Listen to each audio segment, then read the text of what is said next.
আসসালামু আলাইকুম। উইথ রান্নার চ্যানেলে সবাইকে স্বাগত জানাচ্ছি আজকের রেসিপিটি দেখার জন্য। আজকে খুব সামান্য কিছু উপকরণ ব্যবহার করে চিংড়ি মাছের রেসিপি শেয়ার করেছি, যাতে করে রান্নার পরও চিংড়ির যে নিজস্ব একটা স্বাদ আছে সেটা থাকে। প্রথমে এখানে আমি 250 গ্রাম চিংড়ি মাছ নিয়েছি, আর চিংড়ি মাছগুলো আগে থেকে খুব ভালো করে পরিষ্কার করে ধুয়ে নিয়েছি। এখন এখানে দিয়ে দিচ্ছি হাফ চা চামচ লবণ, হাফ চা চামচ হলুদের গুঁড়া, সামান্য একটু মরিচের গুঁড়া। এখন গুঁড়া মশলাগুলো খুব ভালো করে মাছের সাথে মাখিয়ে নিচ্ছি। চুলায় কড়াই বসিয়ে তেল দিয়ে দিয়েছি পরিমাণ মতো। তেল যখন খুব ভালো করে গরম হয়ে আসবে তখন এখানে মাছগুলোকেও দিয়ে দিচ্ছি। সবগুলো মাছ আমি একসাথে দিয়ে দিয়েছি। এখন এভাবে উল্টে পাল্টে প্রায় 1 মিনিটের মতো মাছগুলোকে ভেজে নেব। খুব বেশি ভাজার দরকার নেই, শুধু এগুলোর কালারগুলো চেঞ্জ হয়ে গেলেই হবে।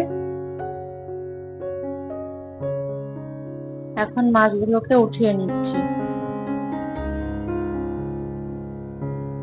এবার চলে যাচ্ছি মূল রান্নায়। এবার এখানে আমি দিয়ে দিচ্ছি আধা কাপ পেঁয়াজ কুচি, সামান্য একটু লবণ ছিটিয়ে পেঁয়াজ কুচিগুলোকে একটু ভেজে নেব।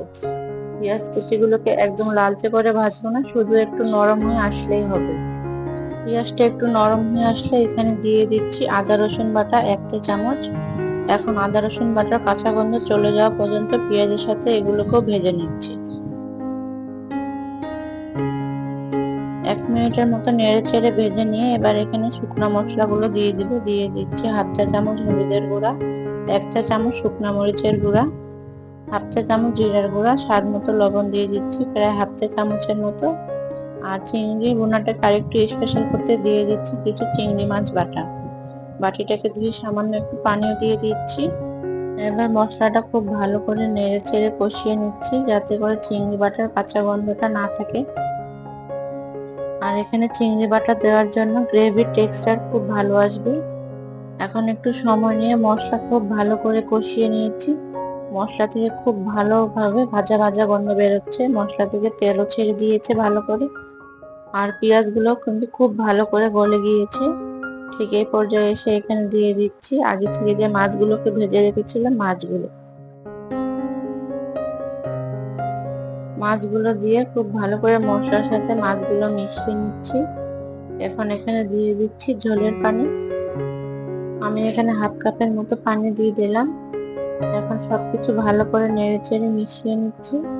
আর চিংড়ি মাছটা রান্না হতে খুব বেশি একটা সময় লাগে না, তাই অল্প করেই পানি দিয়েছি। 4টা কাঁচামরিচ দিয়ে দিচ্ছি ফ্লেভারের জন্য, আর মুখগুলোকে একটু ফাটিয়ে নিয়েছি। ঢাকনা দিয়ে ঢেকে মিডিয়াম আঁচে রান্না করে নিয়েছি আরো 10 মিনিট।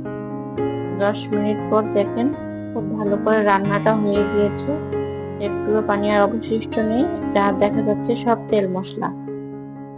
এখন চুলা অফ করে ঢাকনা দিয়ে ঢেকে চুলাতে কিছুক্ষণের জন্য রেখে দিচ্ছি।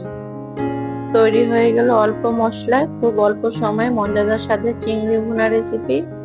আশা করছি রেসিপিটা ভালো লাগবে। আজকের ভিডিও এখানেই শেষ করছি। ফিরে আসবো অন্য কোনো নতুন মজার সহজ ভিডিও নিয়ে। ভালো থাকবেন, সুস্থ থাকবেন। আল্লাহ হাফেজ।